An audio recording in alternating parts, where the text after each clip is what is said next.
प्यारे बच्चों, आज का अपना चैप्टर रहेगा विशेषण, एडजेक्टिव। विशेषण वो शब्द या शब्दों का समूह, उपवाक्य होते हैं जो किसी संज्ञा या सर्वनाम की विशेषता बताते हैं या फिर उस संज्ञा या सर्वनाम के बारे में कुछ अतिरिक्त सूचना देते हैं। हम ये भी कह सकते हैं कि विशेषण किसी संज्ञा या सर्वनाम का वर्णन करते हैं। Adjectives are the words or the group of words shows the quality of noun or pronoun or provide some additional information about them. In other words, adjective describe a noun or pronoun.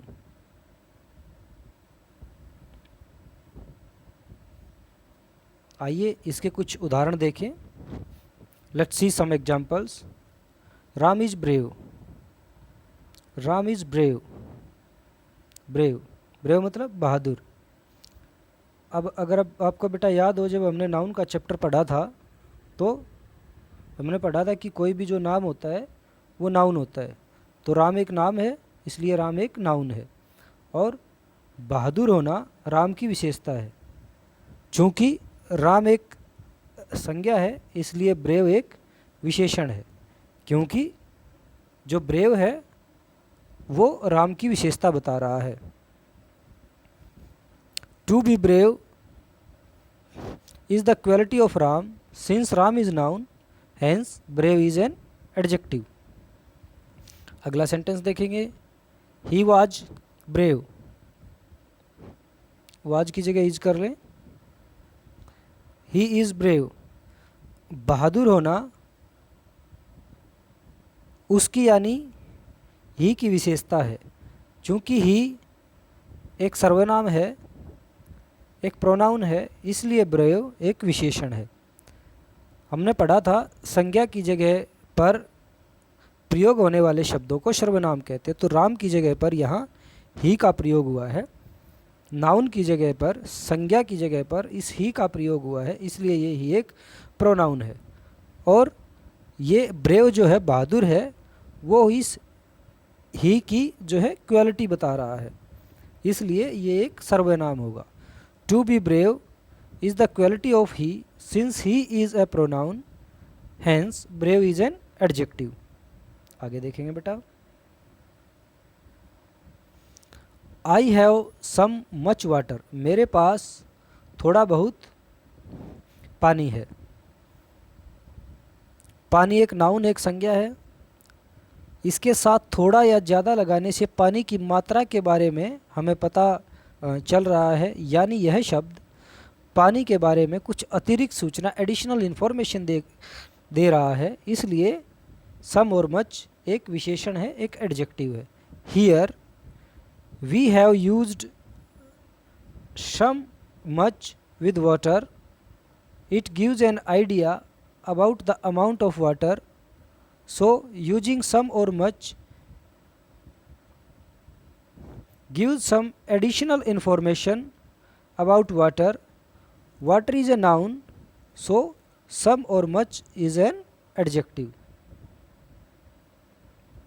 आगे देखेंगे बेटा। इसी प्रकार से similarly, Aman is my brother who plays with you. Aman मेरा भाई है जो तुम्हारे साथ खेलता है। इस वाक्य में जैसे ही कहा गया जो तुम्हारे साथ खेलता है, इस वाक्य में जैसे ही ये कहा गया कि जो तुम्हारे साथ खेलता है, इसमें अमन के बारे में कुछ अतिरिक्त जानकारी पता लगती है कि वो तुम्हारे साथ खेलता है। चूँकि अमन एक व्यक्ति है, अमन एक व्यक्ति का नाम है, यानी संज्ञा है, इसलिए संज्ञा के बारे में कुछ अतिरिक्त सूचना देने वाला जो वाक्य जो तुम्हारे साथ खेलता है, एक विशेषण उपवाक्य है। In this sentence when we said who plays with you, when we said who plays with you, it provides additional information about Aman that he plays with you, since Aman is the name of a person, means noun. Hence the clause who plays with you, which provides additional information about a noun, is an adjective clause. आगे देखेंगे बेटा. He is Ram who is older than I.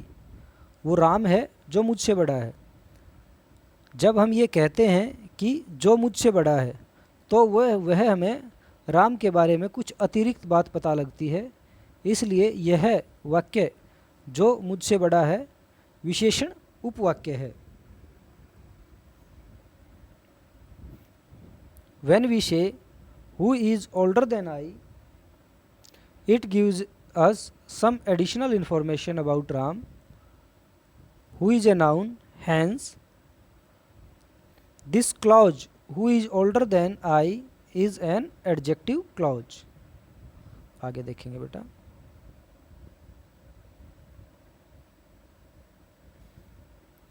प्राय विशेषणों की 3 degree होती हैं. Generally there are 3 degrees of adjective. पहली होती positive degree, दूसरी होती कंपैरेटिव डिग्री और तीसरी होती है सुपरलेटिव डिग्री.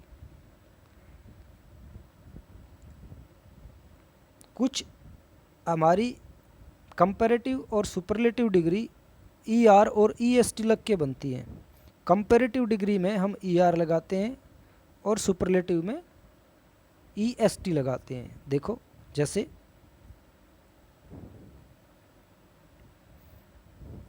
टॉल. टॉल का मतलब कद में लंबा. टॉलर ज़्यादा लंबा. टॉलेस्ट सबसे ज़्यादा लंबा. आप इसको ऐसे समझें कि आपकी क्लास जो है, उस क्लास में हम ये मानते हैं कि आपकी क्लास में 40 बच्चे हैं. आपकी क्लास में 40 बच्चे हैं. उन 40 बच्चों का लंबाई में हम उनकी जो है तुलना कर रहे हैं. हमने देखा कि राम श्याम से लंबा है. हमने ये देखा कि राम श्याम से लंबा है. तो हम क्या कहेंगे? Ram is taller than Shyam. और हम कहेंगे कि रोहन सबसे लंबा है. Rohan is the tallest boy in class. तो ऐसे हम इनका यूज करते हैं. एक बार आप बेटे इनको याद करेंगे. याद कैसे करेंगे? देखो आपने अभी क्या करना है, इस वीडियो को पॉज कीजिए, रोकिए इसको और 1 से 20 तक इनको लिखिए. इनके मीनिंग भी दिए गए हैं सबके ब्रैकेट में. ऐसे ही लिखेंगे आप. ऐसे अपनी कॉपी में ऐसे लगाएंगे लाइन और ऐसे लिखेंगे पॉजिटिव और कंपैरेटिव और सुपरलेटिव, और एक के सामने एक, ऐसे ऐसे ऐसे लिखते जाएंगे. तो एक बार 20 तक लिखेंगे, उसके बाद फिर आगे चलेंगे और फिर आप एक बार इसको रोक करके फिर दोबारा से 21 से लेकर के 35 तक लिखेंगे. इसके बाद फिर आगे चलेंगे. बाकी के जो बच गए एक बार अभी जो है आप लिखेंगे ये 36 से 41 तक. उसके बाद यूज ऑफ मोर मोस्ट. कुछ डिग्रियों में मोर और मोस्ट लगता है. मोर और मोस्ट लग के बनती हैं कुछ डिग्रियां. जैसे एक्टिव, मोर एक्टिव और मोस्ट एक्टिव. मोर और मोस्ट लग गया. तो आप इस वीडियो को एक बार और रोक करके ये 20 के 20 लिखेंगे. उसके बाद आगे देखेंगे बेटा.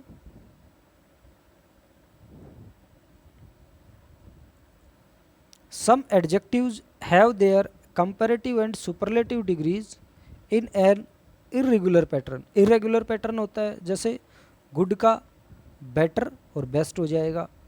गुड या वेल मतलब अच्छा, बेटर मतलब बेहतर, बेस्ट मतलब सबसे ज़्यादा अच्छा. ऐसे ही आपका ये हो जाएगा बैड, वर्स्ट और वर्स्ट, मच, मोर, मोस्ट, लिटल, लेस, लीस्ट. आगे देखिए. नीचे कुछ वाक्यों में विशेषण शब्दों या विशेषण उपवाक्यों को गहरे काले अक्षरों में लिखा गया है। It is a bright day, bright day, देखो डे जो है वो एक नाउन है, हमें पता है बेटे डे एक क्या है, नाउन है। डे हमारा एक नाउन है, चूँकि डे एक नाउन है तो डे कैसा है, डे ब्राइट है, तो डे की, दिन की विशेषता बता रहा है ये वाला शब्द ब्राइट, तो इसलिए ये ब्राइट एक क्या हो जाएगा, विशेषण हो जाएगा, एक एडजेक्टिव हो जाएगा। ऐसे ही Dehradun is a huge city, city, city की विशेषता बता रहा है कि सिटी कैसी है, बहुत बड़ी सिटी है, बड़ी सिटी है, तो ह्यूज, इसलिए ह्यूज यहाँ पर सिटी यहाँ पर नाउन है और ह्यूज यहाँ पर एडजेक्टिव है। She is very nice girl, nice girl, girl कैसी है, नाइस, गर्ल की विशेषता बता रहा है ये शब्द नाइस, इसलिए नाइस क्या हो जाएगा, एक विशेषण हो जाएगा, एडजेक्टिव हो जाएगा। दे आर क्यूट, वे कैसे हैं, क्यूट हैं, तो क्यूट यहाँ पर एडजेक्टिव हो गया। They both are in a difficult situation, वे दोनों कैसी सिचुएशन में है, डिफ़िकल्ट सिचुएशन में, तो डिफ़िकल्ट यहाँ पर एडजेक्टिव हो गया। I am taller than you, मैं तुमसे लंबा हूँ, ठीक है, तो टॉलर यहाँ पर क्या हो गया, एक एडजेक्टिव हो गया, एक विशेषण हो गया। तो बेटे अभी आपने काम जो करना है वो ऐसे करना है कि एक तो आपने ये सारे लिख लेने, जैसे मैंने बताया रोक रोक के, सारे के सारे जितने भी ये, इन सब को लिखेंगे बेटा, और इन सब को बहुत अच्छे प्रकार से याद करेंगे, और ऊपर वाली जितनी जो भी बातें मैंने बताई है उनको 2-3 बार सुनेंगे तो आपको ज़रूर ये याद हो जाएगा। आज के लिए इतना ही बेटा, थैंक यू।